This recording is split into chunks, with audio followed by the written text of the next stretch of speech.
Welcome everybody to another fine episode. And I think I muted everybody, but if you happen to be unmuted, go ahead and mute yourself. We have a special guest, guest star, if you will, today. But for those of you who are new to Pathways to Aviation, which it looks like everybody's returnee, except for another special guest. We're Pathways to Aviation. We are a 501c3 nonprofit organization with one goal in mind, and that is to prepare young people, I guess I should say, students and job seekers for extraordinary careers. We do it in, we don't charge students or candidates anything. We do it from the love of our heart, and we're funded privately by sources who really care about the future of aviation. And we do it a number of ways. We have a certification process, which we encourage everybody to participate in and become certified, because that really allows us to get to know you and you to get to know yourself. And as we're doing that, we introduce you to leaders, such as our guest today, who can open doors of opportunity for you, whether they're internships, part-time, full-time jobs, scholarships, mentors, whatever it might be to help you accelerate your career journey. Even if you're in the 8th grade or 9th grade right now, that is okay. It's a good time because you get more time to really, promote and expand your career readiness horizons. I apologize for that noise. It is now gone. And so, whoops. Sorry about that, Michael. I think I just asked you to unmute. Got it. I was letting somebody into the call. So that is what we do. That's what we're all about. We love it. And every week we host a workshop at 4 o'clock, and it's usually us speaking, but we changed things up last week. And we brought in one of our mentors to talk about salary negotiation. And today we're bringing in Lieutenant Colonel Michael Castania, who is, I think in my email today, I said he was super involved with the Civil Air Patrol, and he's a big member of its New Jersey wing. That is the deepest I'll get into my introduction because I want him to share his elevator pitch, but he is going to talk about effective communication. And feel free, I think Michael will probably share it as well, that if you have any questions, just drop them in chat or raise your hand or bug me. But our goal is to get the questions answered. And just to let you know, we are recording this. We're going to post it. So I'm just letting you know that now, because if you ask questions, your face might show up in the recording. So without further ado, and I'm going to change the view. Without further ado, Michael, the show is yours, my friend. All right. Thank you very much, Peter. I'm going to come right out and say this. I have to be on my best behavior because rumor has it that Peter invited my boss down at Maxwell Air Force Base. So the pressure is on. And Susan, I hope I make you happy with my presentation. Otherwise, just call me Airman Castania. So let's jump right into my program. And it's on effective communication, guys. If I make this work, share. And from the current slide, there we go. All right, and I'm going to make this small. Good. So, real quick, this is my 3rd career, and this is my dream career, and it's an unpaid career. I work for the Civil Air Patrol. We are the auxiliary, the volunteer auxiliary of the United States Air Force. On a cadet level, our young men and women, I like to call it being in scouts on steroids, because we're going to let you fly airplanes. We're going to give you that opportunity, plus super leadership skills involved. And for you older children, all the way up to my age and Susan's age on that, we offer a lot of opportunity for you guys to mentor those young people and to get involved. My background in another lifetime, years and years ago, I am a retired classroom teacher. I taught fundamentals of speech, which was a required 9th grade public speaking course. I did that for 35 years. It was a semester course, so I taught the entire 9th grade. So over the years, several thousand kids involved. Theater arts. So I am a big drama person. You're going to see that right off the bat. Theater is important to me.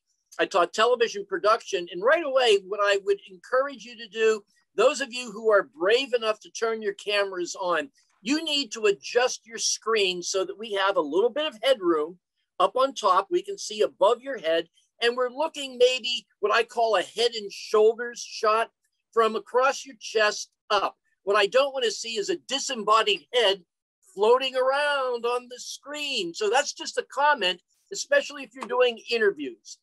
The skills, and I'm going to kind of borrow liberally from a famous television commercial where Samuel Jackson might say, "What's in your wallet?" I'm going to say, "What's in your toolbox?" Because I'm going to give you the tools to effective communication. You don't have to accept all of them. I think that they are pearls of wisdom because I am a legend in my own mind. I just want you to know that my own staff refers to me as His Airworthiness. So you can kind of get an idea of where I'm coming from. The single biggest problem in communication, guys, is the illusion that it's taking place when actually it has not. All right. And that's kind of frightening.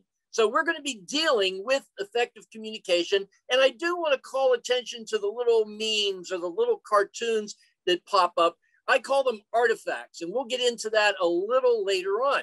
So there's a number of definitions. I'm really concerned about the one on the bottom that says Castaniaism. But if you look up Merriam-Webster, they're going to say that communication expresses or exchanges information. Okay, cool beans. Tongue and Quill. This is an Air Force publication. In Tongue and Quill, they define communication as information is exchanged between individuals. Pearl of wisdom. Put this in your toolbox. Castaniaism says that communication is the exchange of both thoughts and ideas, both verbal and nonverbal, in order to achieve understanding. All right, you got that? In order to achieve understanding. If there is no understanding, how can there be communication? So some of you may have seen something similar to this. This is the speech communication model. All right, we're dealing with verbal and nonverbal messages being sent. The source, that's me right now. I'm the sender, and I have this message. My message is effective communication. The channel that we're using in this case is social media. I'm not there with you. So that puts me at a disadvantage because I cannot receive your feedback. You are the listeners. You are the receivers. And as I'm speaking, if I were in front of you, I could read your body language. I could read your facial expression, and I get a sense whether or not you are listening to me, whether or not you understand me, or for you old folk, I have become a 220-pound Sominex up in front of the room. But it's an ongoing cycle that we have. I'm going to skip over that slide. So we look at the characteristics. These are some of the goals I hope to come up with. Again, watch my cartoons. What are characteristics of good communication? And what are the different learning styles? I want you to identify your own barrier to communication. I still have a couple that I need to work on.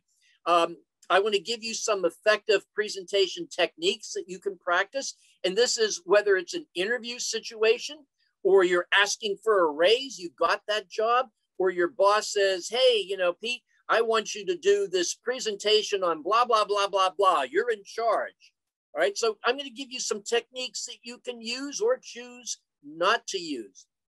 Understand platform skills. And that's your nonverbal communication up in front of the room, up in front of the audience, whether it be via the computer or live face-to-face, to build presentation competency on that. Competency in your own well-being and your own sense of understanding human behavior. And we're going to be talking about something that I call the basic wants of man.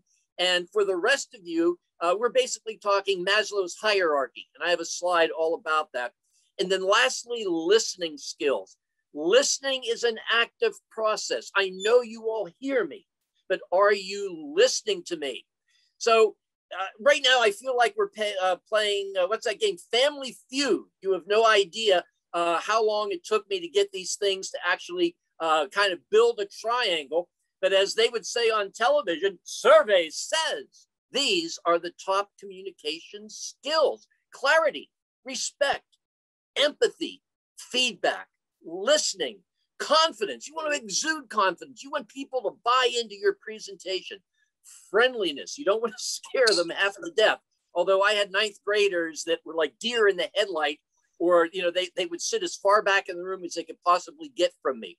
Your nonverbal clues. What are we saying nonverbally? And a lot of times it's unconscious. Open-mindedness. Be willing to accept criticism from the audience. We'll get into that as a slide. We don't want a hostile environment. We want to be able to diffuse that. And we're going to look at the communication form itself. These are just additional good communication habits. You can read a lot of these for yourselves. I don't want to read the slide for you, but I think some of the most important on here is, one, to be well organized, to be factual, to have it appropriate for the audience. And I don't mean using inappropriate language or comments. I mean, what you are saying is relevant to your listeners, and you're saying it in a form using the jargon that is readily acceptable. You don't want to talk about VNE to a group of ninth graders who have never seen an airplane before, because they don't know what velocity never exceed is. If you said, this is where the wings fall off, that they're going to understand, right? So what do we want to do?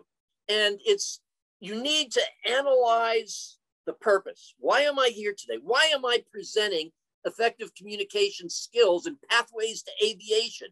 Who's my audience? I know that many of you are seeking jobs that are in aviation or related aviation occupation. So I'm going to try to gear this in that line. Research your topic. Know your topic.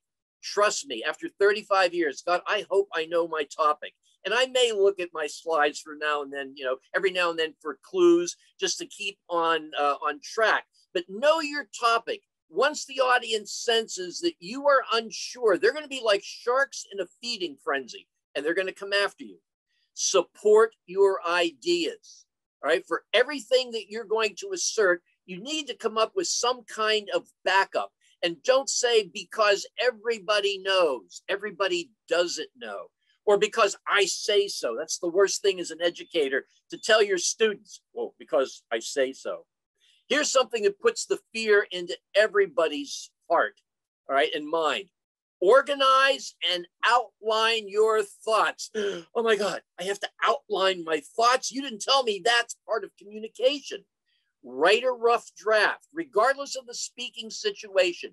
Write your ideas down, or your bullet points. Write them down, right? You have a rough draft. Then go back and edit that rough draft. Maybe you forgot something. Maybe you want to delete something. And as a speaker, you really want to fight, or maybe I should say ascertain feedback. I want to know how well I'm doing. And right now I have all the little cameras turned off, so I can't see you. I'm relying on Peter saying, Michael, there's a question out there. We're saying, Michael, someone just raised their hand. I can't gauge whether or not you're still with me, or I have become a 220-pound Sominex. Again, some of the younger folk, you need to look that up. Sominex, it's a little pill. All right, so I want your approval. I want your feedback. And in communication, we work with something called the focus principle, right? So the first tenet of focus is address the issue, the whole issue, nothing but the issue. So help me, Michael. You need to know your subject. You need to be organized. So systematically present your information. There's that outline again. You may need to move some of your points around. Is it clear? Are you communicating with clarity and purpose? Understanding. Remember, the communication, Castaniaism, is an exchange of thoughts and ideas, both verbal and nonverbal, in order to achieve understanding. Is the audience, are you meeting their expectations? Am I giving you information that will enable you to become a better speaker? And the information that I'm giving you Is it supported? Or the information you are imparting to others, is it supported in order for you to make your point? So there are different styles of learning. I subscribe to the first and the third. I'm all about visual, the spatial. I like seeing pictures and images, that spatial understanding of something, how it works, and the physical, the kinesthetic. I like to be able to touch and play. So for the pilots out there, I could read from now until doomsday all about the Garmin G1000, and I still won't understand how the darn thing works. For the non-pilots, that's navigation stuff for the airplanes. We have them in our cap planes. But let me sit there and press the buttons and see what information I can get. I learn a lot better. Oral. Now, in this case, we're talking about auditory. I'm going to make the comment that when you study, how many of you study with music in the background? In my home growing up, that was absolutely, to quote my German, verboten. All right, you were in your room, you were locked in your room. You made no sound. You couldn't have the TV on. You couldn't have your Walkman on, your record player, your 8-track stereo. I need to date myself here. I'm old. All right. Some people, my students, would tell me that they learn best if there is some kind of background music. And then the last two. Are you about interpersonal relationships in your learning? You like to learn with a group? I always say, if you don't understand something, you nudge the guy next to you and say, what the heck did he just say? Or what was that? Or are you one that you're more of a intrapersonal learning style? You like to work alone. So these are different styles that you have. And here we go with Maslow's hierarchy. I call them the basic wants of man because I use them as hooks. If I can get the audience, if I can get my listeners to buy in to some of these basic wants of man, I can almost guarantee that I have their attention. So let's look at Maslow first. That lowest level, that basic level is physiological. You know, food, water, warmth, rest. We meet those needs. We are happy campers. I'm happiest after a full meal. We move up a notch, and that's safety and security. Now, here's a comment, and the older people will get this right away. MetLife, their spokesman, or at least up until recently, I haven't seen him on TV in a while, their spokesman was Snoopy. Why did they choose to use Charles Schulz's beloved Snoopy as the spokesman for MetLife? MetLife is about life insurance, about security for your family, for your home, all kind of wonderfulness. Well, who better than Snoopy, an artifact, to represent a company? Because us older children, we grew up with Snoopy. We love Snoopy. Snoopy would never lie to us. What a great, brilliant form of communication and identification in there. How about belongingness? Now, we're in an organization where we're certainly not going to hug our employers, all right, or fellow employees. That could get us into big trouble. But it's that belongingness in a form of camaraderie, of friends, our associates, the people that we work with, in that working relationship that we have, and we can go to other folks within that organization for assistance. How about esteem? And I'm going to say more the feeling of accomplishment, a job well done. You can walk away and say, wow, I did that. You know, cool beans, hooray for me, whatever. And being an Air Force kind of guy, I dread saying this, but the top of the pyramid is more the Army mantra, be all you can be. You know, join the Army. No, join the Air Force, but it's reaching your fullest potential, whatever that is. And, you know, don't say the sky is the limit, because it's not the limit. Not only do we have footprints on the moon, we have tire tracks on Mars. Come on, folks, you know, get with it. It's achieving our goals. So I boil it down to those 9 basic wants: survival, security, comfort, recognition, dignity, self-respect, adventure, curiosity, reverence. If you can combine one or more of those items in your presentation: survival, the bottom of Maslow's pyramid; security, go to that safety need. Comfort, I refer to creature comforts, having a nice home, having a wonderful car, having a great vacation. That's the basic one of comfort. Flying a really cool airplane. Recognition. Andy Warhol once said that we all want that 15 minutes of recognition. When I directed the plays on opening night, I had to hide the programs from my cast and crew. I could not leave them unattended in the auditorium because those little rugrats would go out and steal them. They all wanted to see their name in the program. They wanted the recognition. They wanted to see the reviews of the show. They want that recognition. And if your immediate supervisor writes some kind of commendation, we want that recognition. We want that pat on the back because we have achieved effective communication. We've won their confidence. They bought into whatever it is that we are presenting.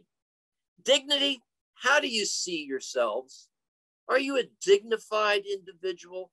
Does that make you happy, warm, and fuzzy on the inside? I'm sorry, how others perceive you. See, I'm getting ahead of myself here. It's been a while.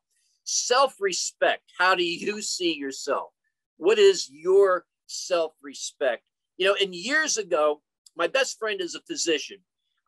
Jeff is Jewish. We're Christian. We celebrated all of our holidays together. Jeff and his family came over one Christmas Eve, and he was really visibly upset.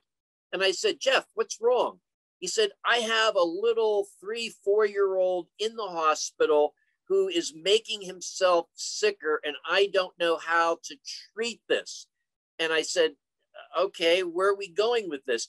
He said, the little kid wants to be home because Santa Claus doesn't know he's in the hospital.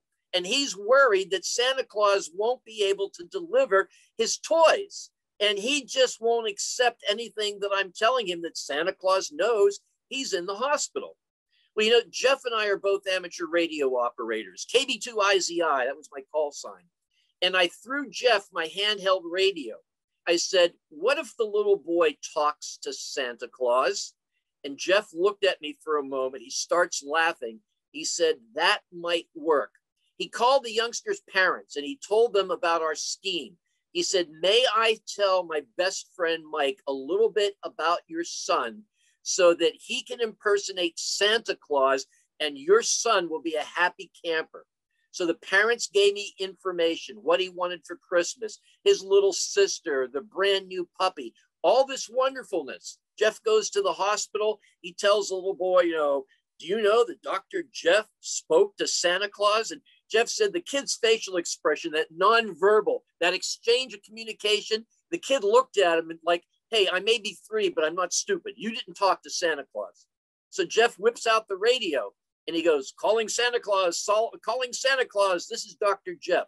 And in my best, ho, ho, ho, Merry Christmas, Dr. Jeff, I told this little boy that Santa knew where he was, that he was going to get his toy train, his bicycle, his whatever. I asked him about his little sister. And I said, how about that brand new puppy?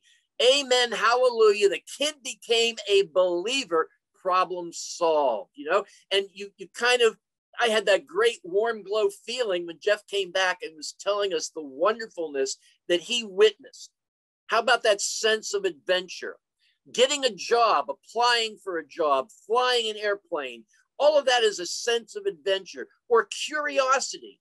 I'd like to know what it's like to fly a 747. I fly a glider. Give me a 3-inch piece of yarn attached to the canopy. I'm good to go. I don't need no stinking propeller, all right?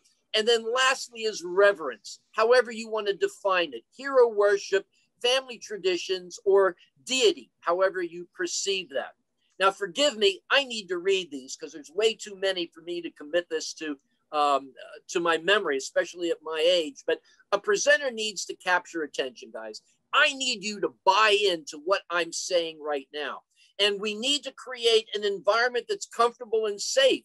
Hey, for God's sake, we're on the internet. You're in your comfy chair. You have your cheese puffs. You have your favorite beverage next to you, non-alcoholic, I hope, right?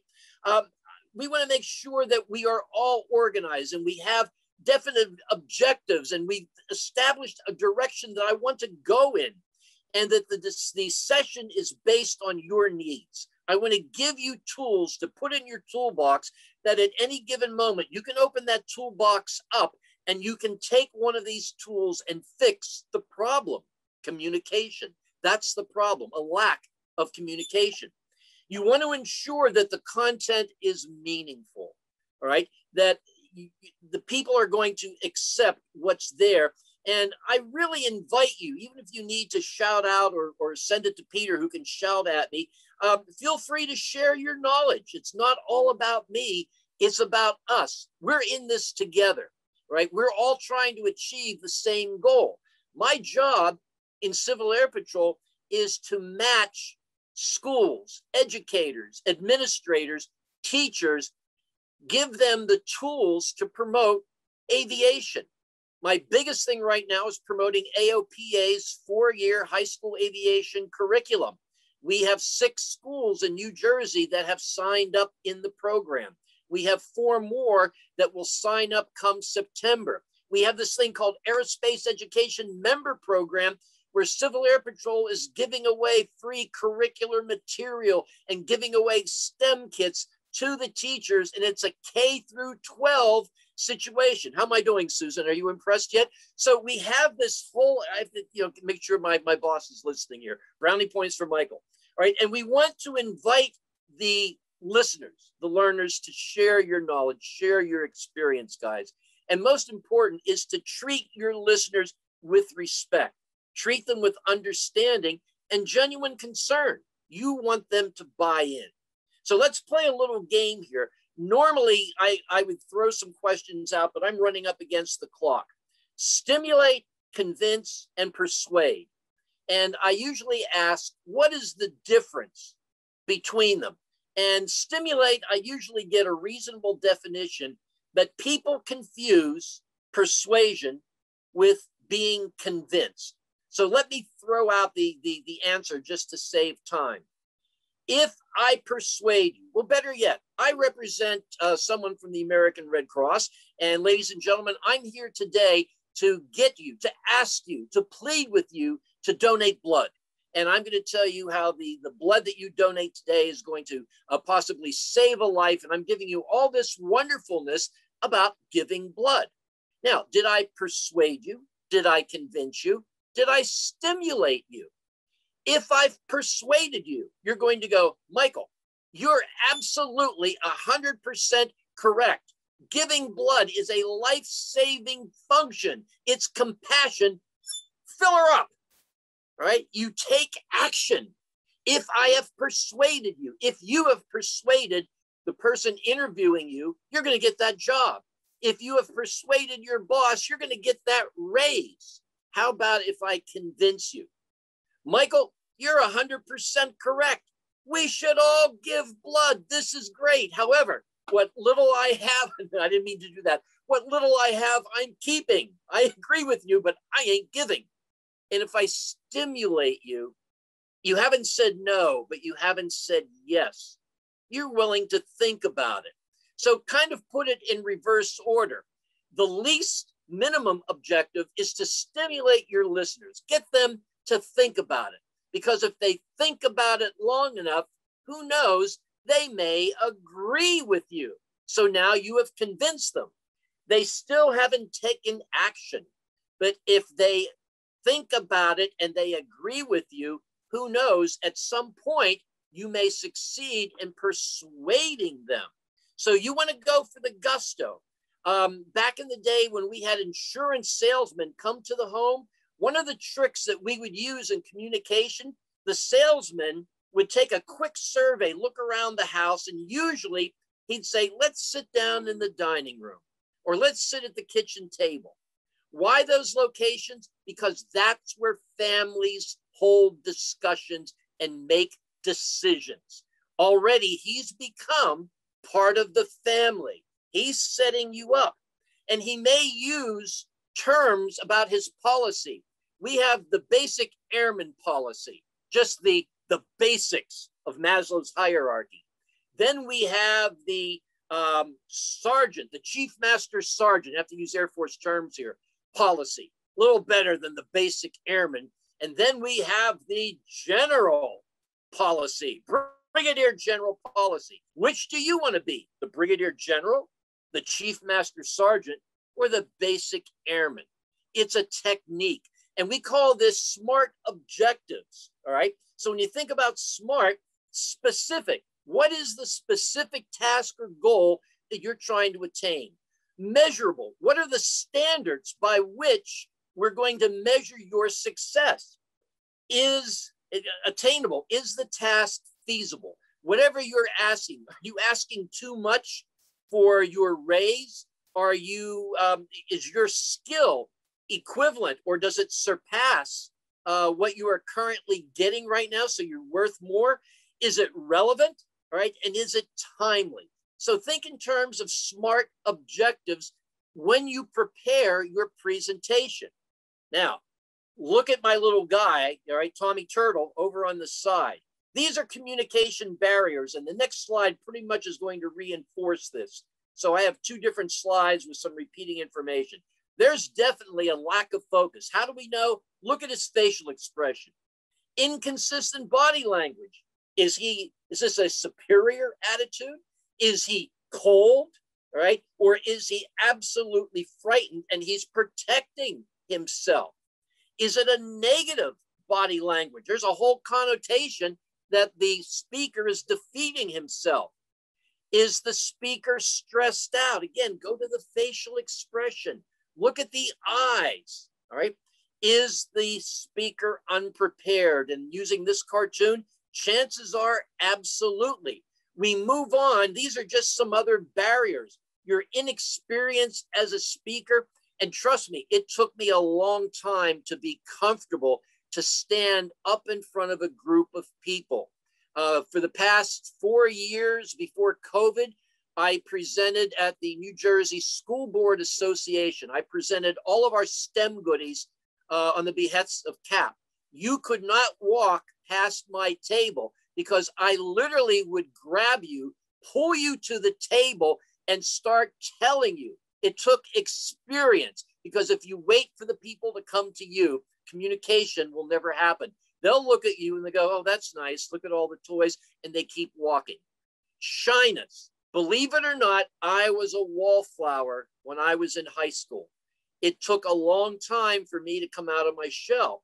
In fact, there's still situations where I'm working with people that I've never met before. This is hard to believe. I'm actually shy. All right. I've gotten over that in my old age. All right. I have no problem coming up to you and striking up a conversation, especially if it's something I'm passionate about. And I think that's a communication skill. You need to be passionate. Avoid being one of the uninformed. Avoid being one of the uninterested. Avoid being unprepared. Let me say that again. Avoid being unprepared. There is your downfall. And again, you're inviting the sharks to a feeding frenzy. They're going to eat you alive. You can't be lazy. Presentation takes work. And you know what? It's repetition. You just need to keep at it. So you keep interviewing. You keep looking for ways to earn more money. You keep looking, whatever your goal is as an effective communicator, you need to work at it. It's behavioral. How do you act? I'm an only child. So one of my pitfalls growing up, and I think I'm still guilty of this from time to time, I was allowed at the family table to interrupt conversations and throw things out because the sun rose and set on Michael, especially around my grandparents. All right, to have the Italian grandparents, little Michael could do no harm. I have to be careful that I don't interrupt. Let people finish their thoughts, because if you interrupt enough times, they're going to stop contributing, right? You want to give everybody a chance. And these are some pitfalls of non-effective communication. I hope none of you are guilty of this. And you can take a look and you could, ask yourself, geez, have I ever done any of these things? And some of them are pretty nasty. I wouldn't recommend doing this. It's not effective communication. In fact, it's a turnoff, especially if you get caught. So what are some of the basics? Do not keep your eyes on your notes. In other words, don't read.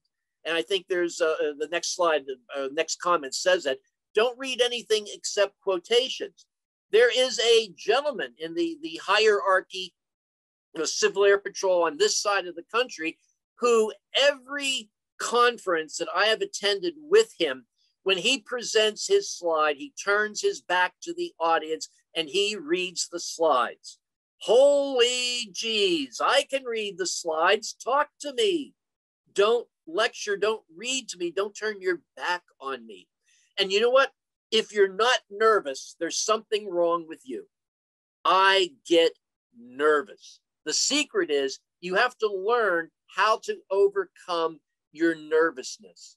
And one of the first things that I had to learn, I was fine working with high school students. I taught 9th, 10th, 11th, and 12th grade. I taught electives. So you had me for speech. You could have me for theater arts 2 years in a row.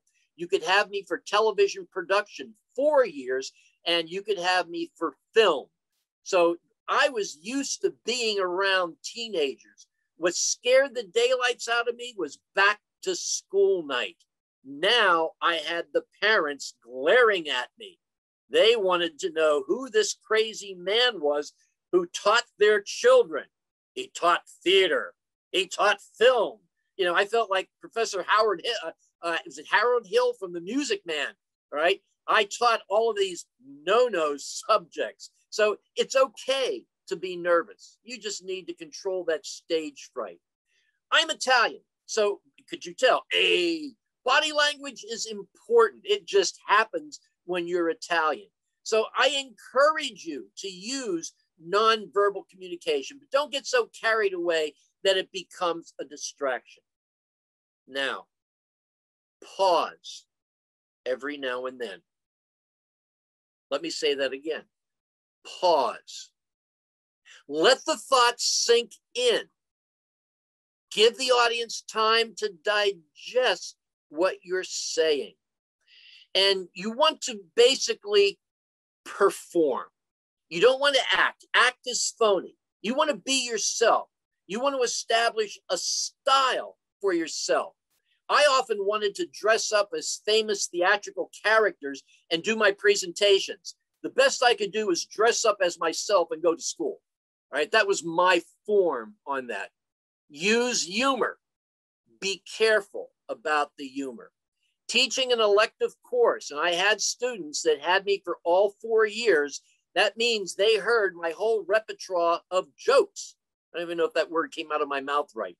By the senior year, they had numbered the jokes, and I would get, oh no, not number 29. We heard that every year. Be careful with humor. You need to be enthusiastic. Am I enthusiastic? Heck yeah. This is my bread and butter, 35 years, and I'm still doing it. This is good stuff. And above all, keep it simple. You don't have to overthink this. Be yourselves. And I think one of the best ways is when you walk into a room or you sit down in front of an interviewer or even on the internet, you need to make that room yours. You need to own it.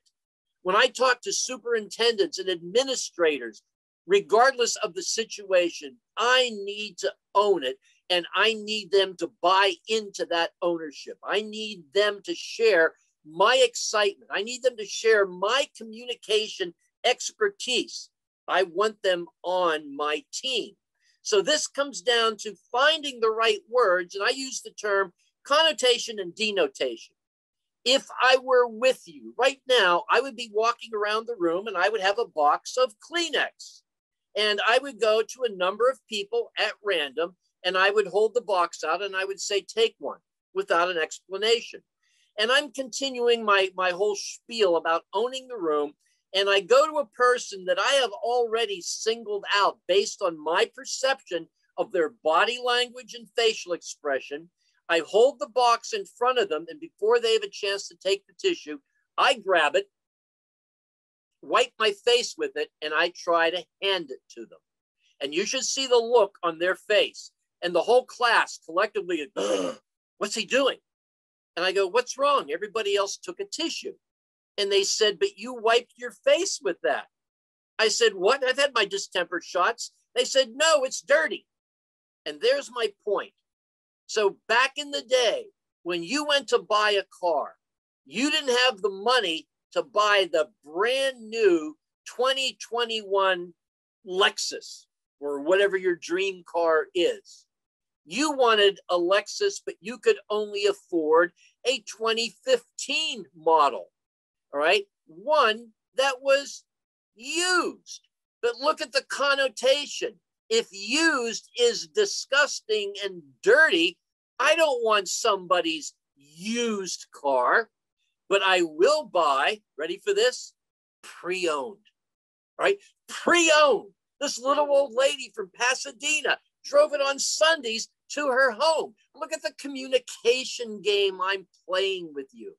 Be careful of the words that you select, because a word may carry a completely different connotation than what you have intended the listener to hear, right?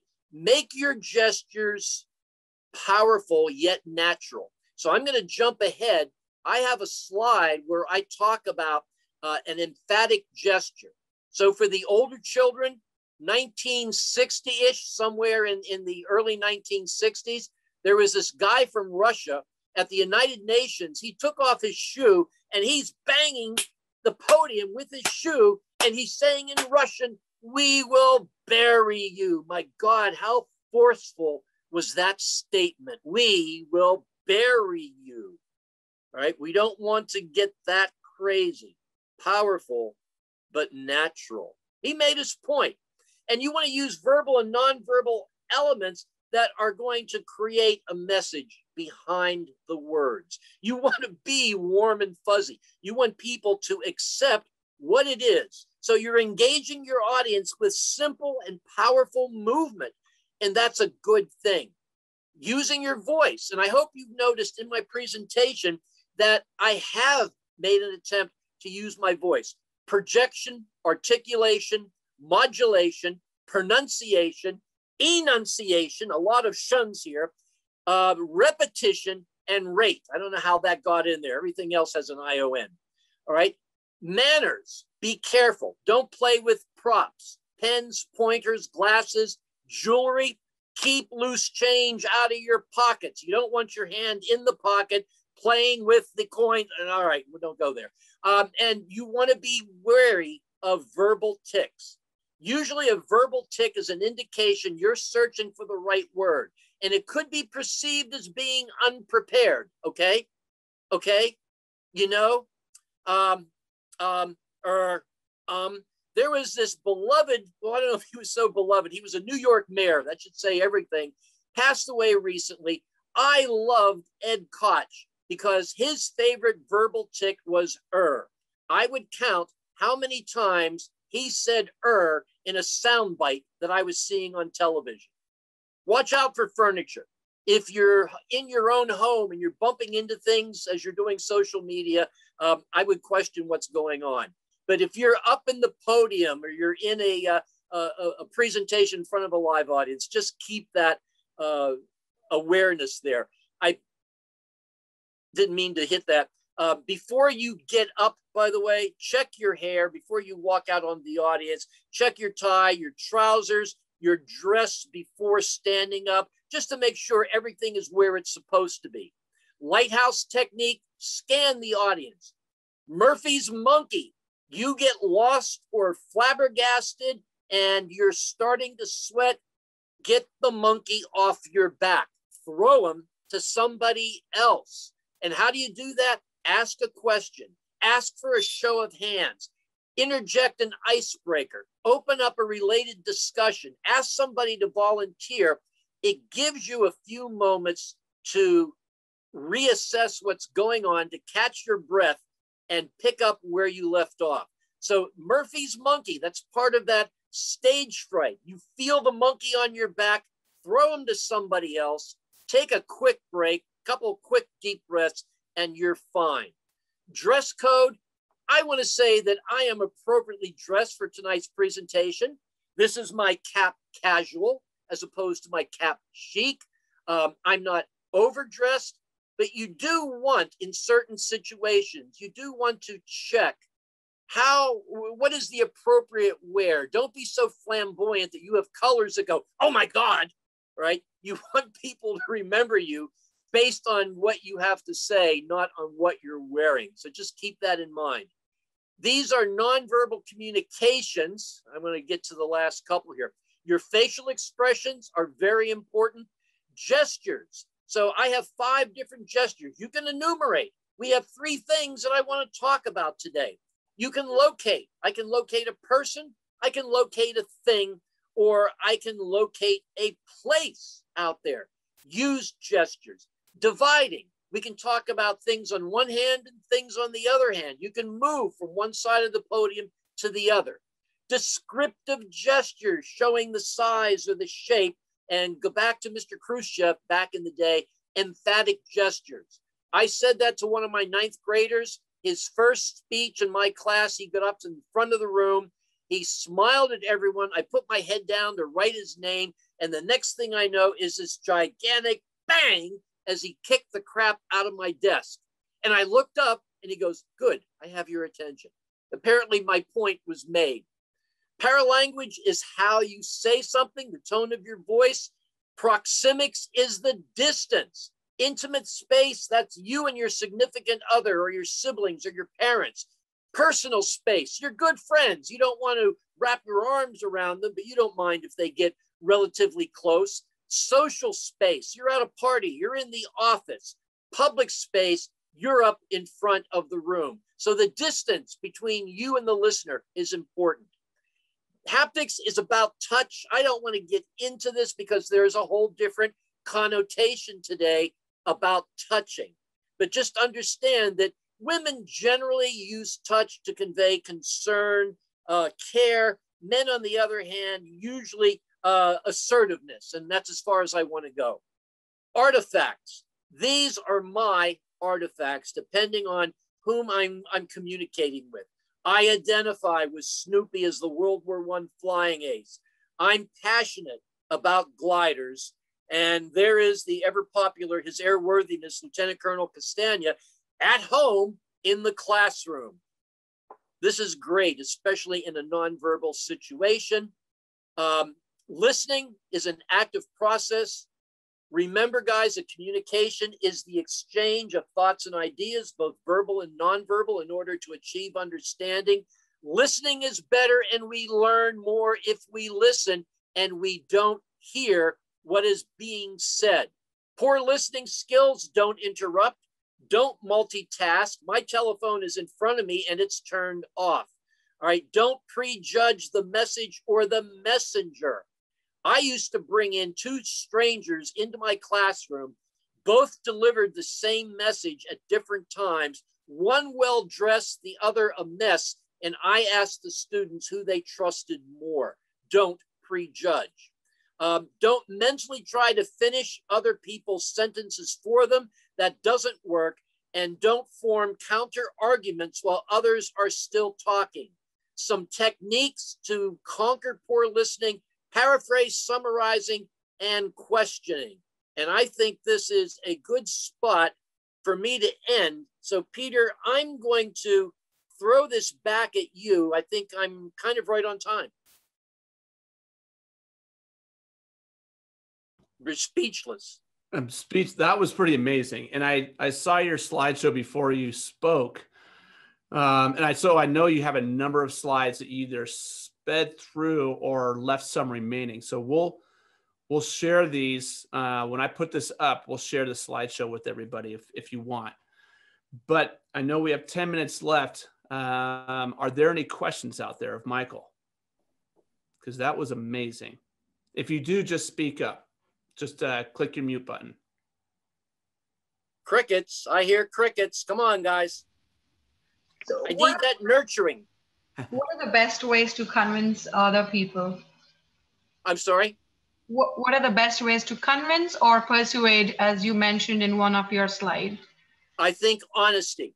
sincerity, and know your subject. Cite other sources. It's not Michael Castania saying this, according to this author, according to this research. That's the art of persuasion. Without a doubt, you leave no stone unturned, all right? And you be honest about it. Thank you so much for answering my question. Yes, ma'am. Ceci, unmute. You're muted. Cecily, you're muted. Yeah, sorry. I'm amazed at how much you were able to put into this short period of time. You just covered all the essences of communication. And it's something to get good at. You have to practice, practice, practice. And I have belonged to Toastmasters for many years. And it's taken me years to feel comfortable speaking in front of a group.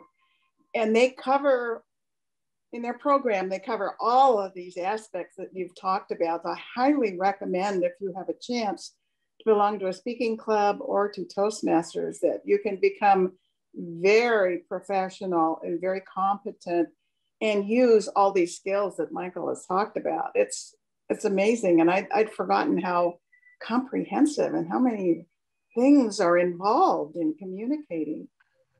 Thank you. Thank you. Remember, I have a 35-year advantage, ma'am.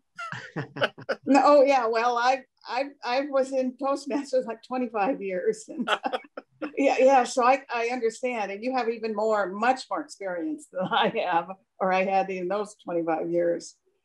Trust me when I tell you that the educators in New Jersey know who I am. I leave no stone unturned. Come on, crickets. Anybody else? Talk to me. Yes, Michael, sir. very quick question. Yes, so the material that you provided tonight, right, covers likely a multitude of scenarios presenting in front of a large group, etc. If you were to take it down to a small setting, right, say an interview setting, right, what specific items from your material tonight would you call out for, special note in that type of setting? How would things change? Pete, I think one of the takeaways is your listening skills. What questions are being directed at you? And how do you respond to that? And it's also your nonverbal appearance, because although we may be saying one thing, our nonverbal posture could be saying something different. And I think you really need to be aware that they go hand in hand. Great, thank you.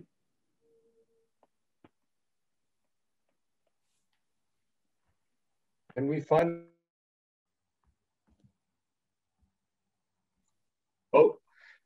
the rest of your presentation somewhere, or will this be continued in another session, another workshop? Peter is going to have the video available, and if you contact Peter, or if he provides you with my email address, I'll send it to you as a Google document on that. You're welcome to the material. Yeah, Great, what I'll probably do is post it to the webpage, attend a workshop. So it's under events. It's also under job seekers. And I'll post it there as both the watched video, so the video recap, as well as his presentation. I'll probably PDF the presentation, so it's a lot lighter. But if you guys can't download that stuff, just let me know. But I'll definitely make it available. There are one or two slides way at the end that are CAP specific, referring to the uniform wear, because we are a military organization. We follow their customs and courtesies. So you can just ignore the very, very end, but everything else is general, specific, good communication skills. But even with the attire, Michael, even though it's a uniform, that's just as important. Even if you're wearing a polo shirt, a button down, a dress, it's important to keep it clean, pressed, the whole bit. So some of the same functions when it comes to the uniform are in play. Well, I think also it's branding. So my product tonight is Civil Air Patrol, the same way that you have your Pathways shirt on. And depending on my audience, I'm doing this exact presentation next Wednesday for the Northeast Region Aerospace Education Officers course. So I'm going to be in my full regalia, at least from the waist up. I'll probably be in my jammies from the waist down, but I'm going to look the part and nobody's going to know. Well, you guys know now. I thought one of the tips was to not judge the person. Yes. Okay, you just told us that you're wearing pajamas. Well, you shouldn't judge me. I am crazy. And when you get your staff and the chief of staff to refer to you as your airworthiness, come on, Peter, it says it all.